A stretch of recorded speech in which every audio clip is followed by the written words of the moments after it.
Israel ও লেবাননের পাল্টাপাল্টি হামলায় যুদ্ধবিরতি নিয়ে শঙ্কা, যুক্তরাষ্ট্রের সঙ্গে আলোচনা অযৌক্তিক বলছে তেহরান। বৈরুতে ইসরায়েলি হামলায় নিহত ছাড়িয়েছে ২৫০, আহত সহস্রাধিক। লেবানন যুদ্ধবিরতির আওতায় নেই, দাবি তেল আবিবের। লেবানন ইস্যুতে হরমুজে ইরানের কঠোর অবস্থান, সরবরাহে বিঘ্ন ঘটায় বেড়েছে তেলের দাম, শেয়ারবাজারও ধস। এবং ৪০ দিন পর ফিলিস্তিনিদের জন্য খুলে দেওয়া হলো আল আকসা মসজিদ, শতাধিক মুসল্লির ফজরের নামাজ আদায়।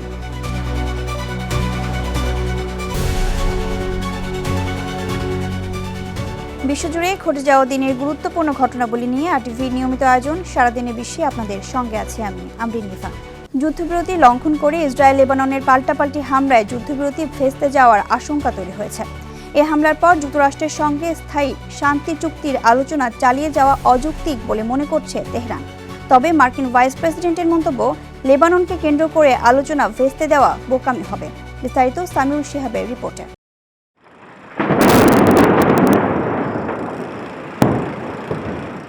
ইরান ও যুক্তরাষ্ট্রের সাময়িক যুদ্ধবিরতির সম্মতিতে যখন কিছুটা স্বস্তির নিঃশ্বাস ফেলতে যাচ্ছিল মধ্যপ্রাচ্য, ঠিক তখনই চুক্তি লঙ্ঘন করে লেবাননে একের পর এক নৃশংস হামলা চালায় ইসরায়েল।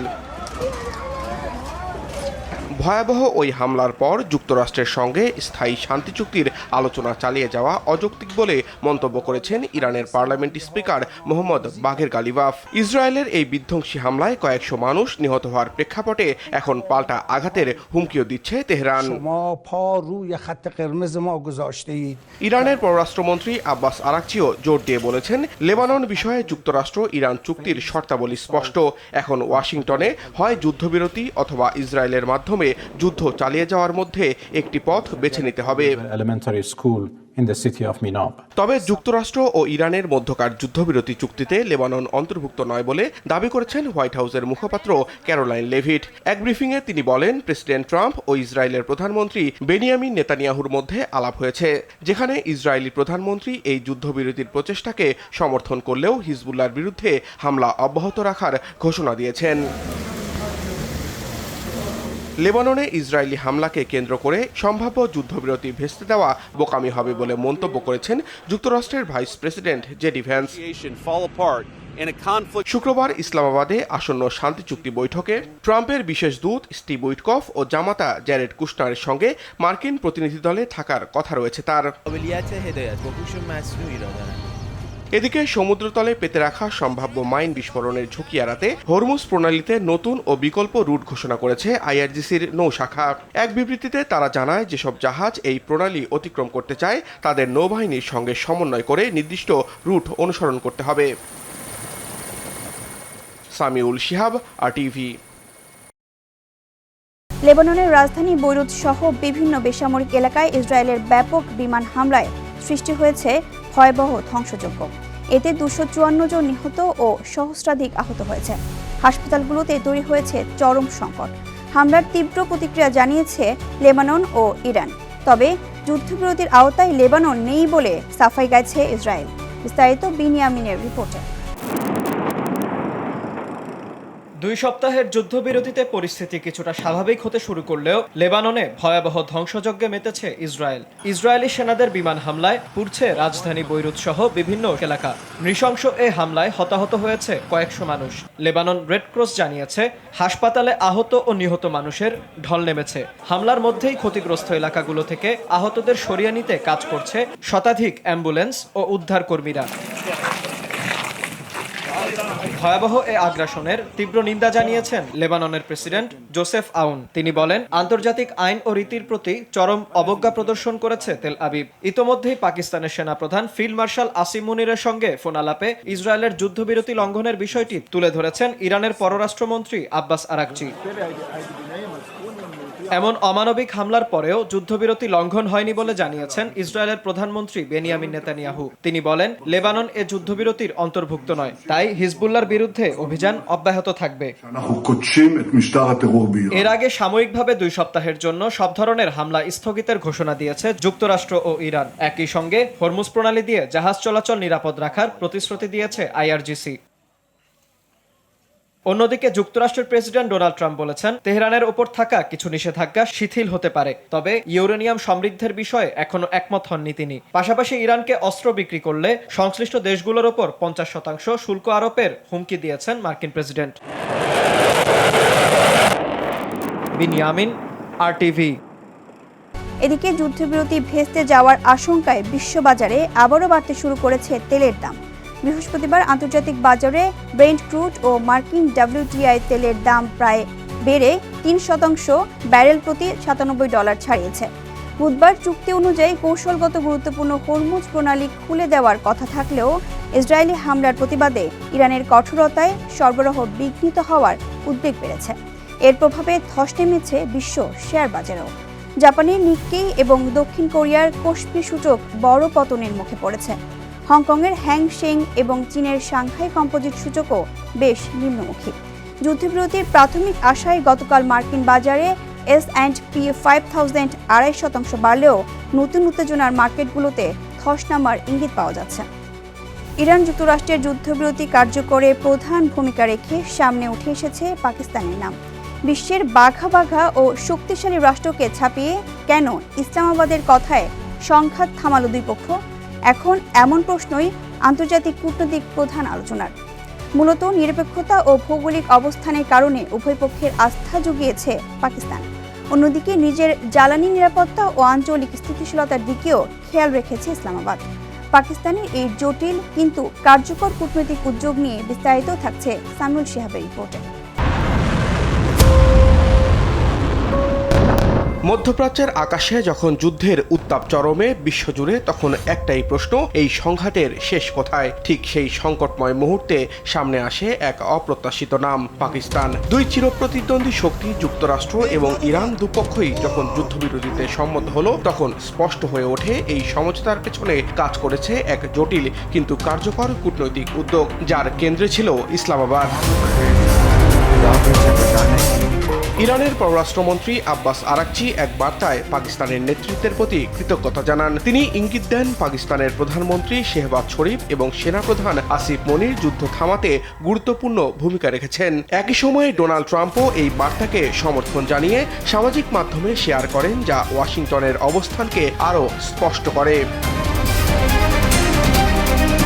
মূলত পর্দার আড়ালে চলছে টানা কূটনৈতিক যোগাযোগ। যুক্তরাষ্ট্রের ভাইস প্রেসিডেন্ট জেডি ভ্যান্স এবং বিশেষ দূত স্টিভ উইটকফের সঙ্গে সারা রাত যোগাযোগ রাখেন পাকিস্তানের সেনাপ্রধান আসিম মনিম। ইসলামাবাদী যুক্তরাষ্ট্রের প্রস্তাব ইরানের কাছে পৌঁছে দেয় এবং তেহরানের প্রতিক্রিয়া আবার ওয়াশিংটনে পাঠায়। প্রশ্ন হচ্ছে, কেন এই আস্থা? ইরানের দৃষ্টিকোণ থেকে বিষয়টি বেশ পরিষ্কার। মধ্যপ্রাচ্যের অনেক আরব দেশ যুক্তরাষ্ট্রের ঘনিষ্ঠ মিত্র হয়, তাদের ওপর আস্থা কমে গেছে তেহরানের। অন্যদিকে পাকিস্তানের সঙ্গে ইরানের রয়েছে দীর্ঘ সীমান্ত ও ঐতিহাসিক সম্পর্ক। এছাড়া ইসরায়েলের সঙ্গে পাকিস্তানের কোনো কূটনৈতিক সম্পর্ক নেই, যা তেহরানের কাছে একটি গুরুত্বপূর্ণ বিষয়। এই প্রেক্ষাপটে ইসলামাবাদকে তুলনামূলক নিরপেক্ষ এবং বিশ্বস্ত মধ্যস্থতাকারী হিসেবে বিবেচনা করেছে ইরান। অন্যদিকে যুক্তরাষ্ট্রের সঙ্গেও পাকিস্তানের সম্পর্ক সাম্প্রতিক সময়ে উষ্ণ হয়েছে। বিশেষ করে নিরাপত্তা ও আঞ্চলিক স্থিতিশীলতার প্রশ্নে দুই দেশের মধ্যেই যোগাযোগ বেড়েছে। আসিম মুনিরের ব্যক্তিগত যোগাযোগও গুরুত্বপূর্ণ ভূমিকা রাখে, যা যুক্তরাষ্ট্র ও ইরানের প্রতিরক্ষা মহলে তার গ্রহণযোগ্যতা বাড়িয়েছে। তবে এই কূটনৈতিক সক্রিয়তার পেছনে পাকিস্তানের নিজস্ব স্বার্থ কম নয়। দেশটি মধ্যপ্রাচ্য থেকে বিপুল পরিমাণ জ্বালানি আমদানি করে এবং ওই অঞ্চলে কয়েক লাখ পাকিস্তানি প্রবাসী কাজ করছে। তাই সংঘাত দীর্ঘায়িত হওয়া ইসলামাবাদের জন্য ঝুঁকিপূর্ণ। এছাড়া আঞ্চলিক অস্থিতিশীলতা পাকিস্তানের অভ্যন্তরীণ নিরাপত্তার জন্যও হুমকি তৈরি করেছে। এই প্রেক্ষাপটে চীনের সমর্থনেও ইসলামাবাদের কূটনৈতিক অবস্থানকে শক্তিশালী করেছে। বেইজিংয়ের নীরব সমর্থন পাকিস্তানকে একটি গ্রহণযোগ্য মধ্যস্থতাকারী হিসেবে প্রতিষ্ঠিত করতে সহায়তা করে। সব মিলিয়ে এই যুদ্ধবিরতি কোনো একক উদ্যোগের ফল নয়, বরং এটি আস্থা, স্বার্থ এবং কৌশলগত সমন্বয়ের ফলাফল। পাকিস্তান এই সমীকরণের কেন্দ্র থেকে দুই পক্ষের মধ্যে যোগাযোগের সেতুবন্ধন তৈরি করেছে। সামিউল শিহাব, RTV। দীর্ঘ 40 দিন বন্ধ থাকার পর অবশেষে ফিলিস্তিনিদের জন্য খুলে দেওয়া হয়েছে পবিত্র আল আকসা মসজিদ। বৃহস্পতিবার ভোরে শত শত মুসল্লি অশ্রুসিক্ত চোখে সেখানে ফজরের নামাজ আদায় করেন। ইরান ইসরায়েল সংঘাতের জেরে গত ২৮ ফেব্রুয়ারি থেকে বন্ধ ছিল মসজিদটি। এমনকি এবারে সেখানে ঈদের নামাজও পড়তে দেওয়া হয়নি। আজ একই সময়ে পূর্ব জেরুজালেমের খ্রিস্টানদের পবিত্র গির্জাও খুলে দেওয়া হয়েছে। অন্যদিকে গাজায় ইসরায়েলি ড্রোন হামলায় আল জাজিরার আরও এক সাংবাদিক নিহত হয়েছেন। এ নিয়ে গত অক্টোবর থেকে গাজায় প্রাণ হারালেন অন্তত ২৬২ জন সাংবাদিক। ২০২৫ সালের শুরু থেকে টি-20 ক্রিকেটে নিজেকে নতুনভাবে আবিষ্কার করেন পাকিস্তানি ওপেনার শাহিনজাদা ফারহান। এই সংক্ষিপ্ত ফরম্যাটে মাত্র ৬৯ ইনিংসে ১৫০ ছক্কার পাশাপাশি হাঁকিয়েছেন ২৪৩টি বাউন্ডারি। এই সময় তিনি ছক্কা হাঁকানোয় পেছনে ফেলেছেন তরুণ অভিষেক শর্মা ও ডেওয়ার্ড ব্রেভিসদের মতো ব্যাটারদের। বিস্তারিত কাজী মাহিম হাসানের রিপোর্টে। টি-20 মানেই ৪ ছক্কার খেলা। রানের ফুলঝুরিতে লেখা হয়ে থাকে ম্যাচের ভাগ্য। বোলারদের থেকে ব্যাটাররা বেশি সুবিধা পাওয়ায় এই সংক্ষিপ্ত ফরম্যাটে যে দলের ব্যাটাররা যত বেশি আক্রমণাত্মক সেই দলের সাফল্য যেন অবধারিত। পাওয়ার হিটার ব্যাটারে সমৃদ্ধ ভারত এই মুহূর্তে টি-20-র অন্যতম পরাশক্তি। তাদের একের পর এক মারকুটে ব্যাটারের আবির্ভাব হলেও পক্ষান্তরে যেন ভাড়া চলছে চিরপ্রতিদ্বন্দ্বী পাকিস্তানের। কিছুতেই যেন দেখা মিলছিল না সেই কাঙ্ক্ষিত ব্যাটারের। তাই এক সময়ের হার্টবিট বাড়ানো ভারত পাকিস্তান ম্যাচ অনেক দিন ধরেই যেন হয়ে আছে ম্যার মেরে এক পেশে। সেই অভাব যেন এবার ঘুষতে চলেছে পাকিস্তানের নতুন মারকুটে ওপেনার শাহিনজাদা ফারহানের উইলোতে। ২০২৫ সালের শুরু থেকে টি-20 ক্রিকেটে যেন নিজেকে নতুন করে আবিষ্কার করেছে এই ওপেনার। মাত্র ৫৯ ইনিংসে মেরেছে ১৫০ ছক্কা, পাশাপাশি সর্বোচ্চ ৪ মারার রেকর্ডও তার, হাঁকিয়েছে ২৪৩টি। এটি কেবল সংখ্যায় নয়, যেন রীতিমতো আধিপত্যের ঘোষণা। এ সময়ে তিনি ছক্কা হাঁকানোয় পেছনে ফেলেছেন ভারতীয় তারকা অভিষেক শর্মা ও দক্ষিণ আফ্রিকার ডেওয়ার্ড ব্রাভিসের মতো হার্ড হিটারদের, যেখানে ব্রাভিস ৫৯ ইনিংসে হাঁকিয়েছে ১৪৪ ছক্কা আর ৫৬ ইনিংসে অভিষেকের ১৩৬টি। তবে শুধু ছক্কায় নয়, ফারহানের ব্যাটে এসেছে বড় ইনিংসও। নামের পাশে যুক্ত হয়েছে ৭টি সেঞ্চুরি, যা পারেনি অন্য কেউই। রান সংগ্রহেও তিনি সবার উপরে ৪২.০৫ গড়ে করেছেন ২৬৯০ রান। কিন্তু এত কিছুর পরেও এক জায়গায় অভিষেক শর্মাদের চেয়ে কিছুটা পিছিয়ে তিনি। ফারহানের স্ট্রাইক রেট ১৫২.৫৮, যা এই ফরম্যাটে যে কোনো ব্যাটারের জন্য স্বপ্ন হলেও হালের সেন্সেশন অভিষেক শর্মা, ব্রাভিস, বৈভব সূর্যবংশীদের তুলনায় অনেক কম। এই ব্যাটাররা রান করেছেন প্রায় ২০০-এর স্ট্রাইক রেটে। তবুও সব মিলিয়ে শাহিনজাদা ফারহান এখন টি-20 ক্রিকেটের নতুন রান মেশিন। তবে শীর্ষে যেতে হলে তাকে স্ট্রাইক রেট বাড়াতে হবে আরও। কাজী মাহিম হাসান, RTV। আর এর সাথে শেষ করছি সারাদিনের বিশ্ব।